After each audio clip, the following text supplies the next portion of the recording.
YouTube is joining in on this trend of trying to track every person on the internet under the guise of protecting the children. And it's funny how that works when the UK and other governments are just coincidentally passing laws to achieve the same thing. The tech companies are modifying their platforms to also increase surveillance of their users. And this actually started with YouTube back in February of this year with a blog that was written by YouTube CEO titled "Our Big Bets for 2025. Toward the end of this post, this paragraph says, "We're also laser focused on protecting our youngest users," and it talks about using machine learning to estimate a user's age to distinguish between younger viewers and adults. Now, YouTube already takes a lot of steps to restrict who can see what on the platform. The platform as a whole is actually pretty restrictive compared to Odyssey and Rumble and a lot of the other video sites that have come up over the years, but YouTube videos with more extreme content, they get age restricted. Plus, they even mention YouTube Kids and supervised accounts right here in the article, which is really what parents should be using,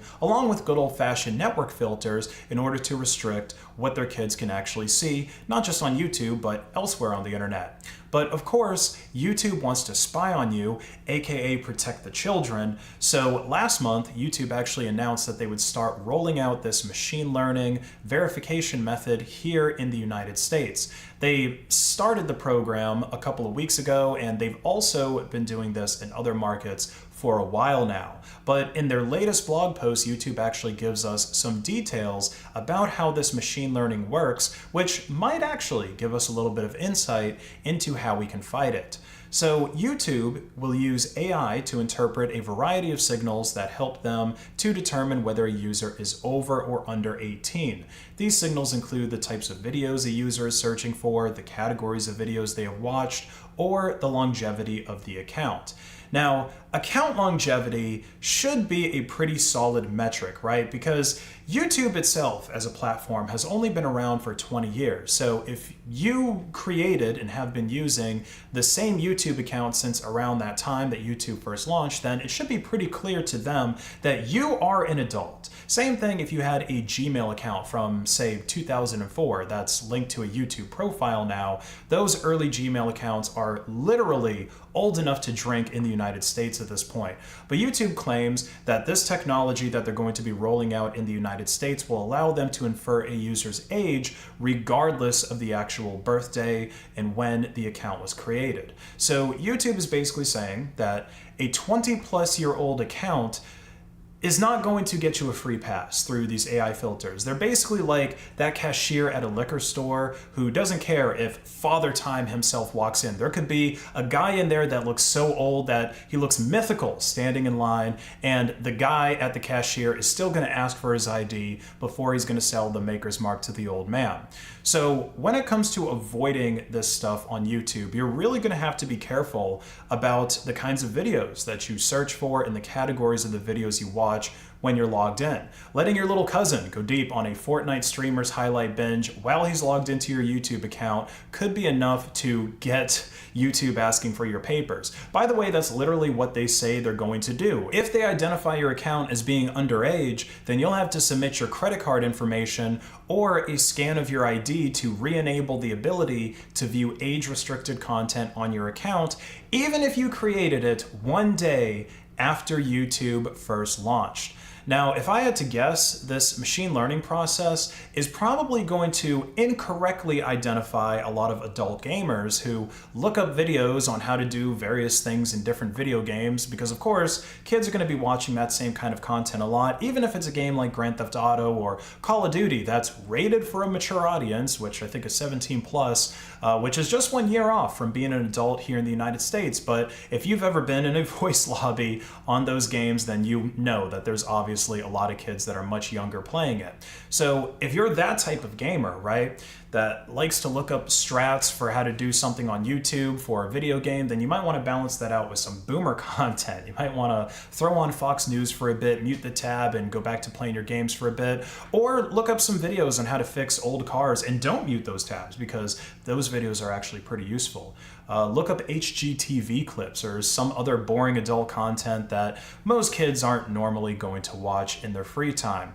Imagine if you're someone who's looking up an educational video, like if you're building some roof rafters, you might have looked up a video about calculating the hypotenuse and the other sides and angles of a triangle, and because you just happened to watch a video that kids currently enrolled in middle school geometry are watching, then YouTube all of a sudden flags your account as underage. I'd imagine that the metrics are weighed a little differently for accounts that are older because, I mean, let's be honest, I can't think that there's any sizable black market for aged YouTube accounts, at least not accounts that are created 18 or more years ago. I really can't see too many situations where someone underage is going to get access to that old of a YouTube account unless they're watching something on their parents' account, which implies that the parents don't have an issue with the kids actually watching that content. And so it's not really any different than them watching an R-rated movie together or the parents buying them a rated M video game.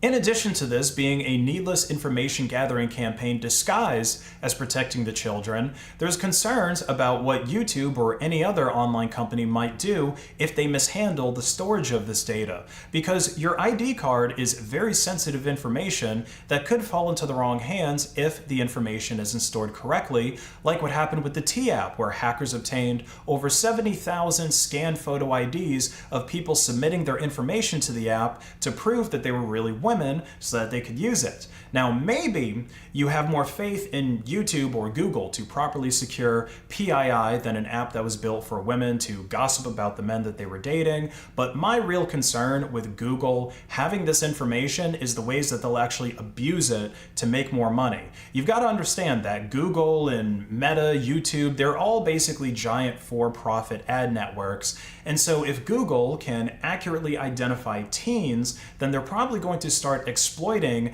their insecurities like Meta has already been doing. So in case you didn't hear about this story, Meta has allegedly been targeting teen girls who repeatedly upload and then delete and re-upload selfies of themselves on Facebook and Instagram, because that behavior apparently signals that the girls might be feeling insecure about their looks, which is the perfect person for them to show targeted advertisements for makeup to.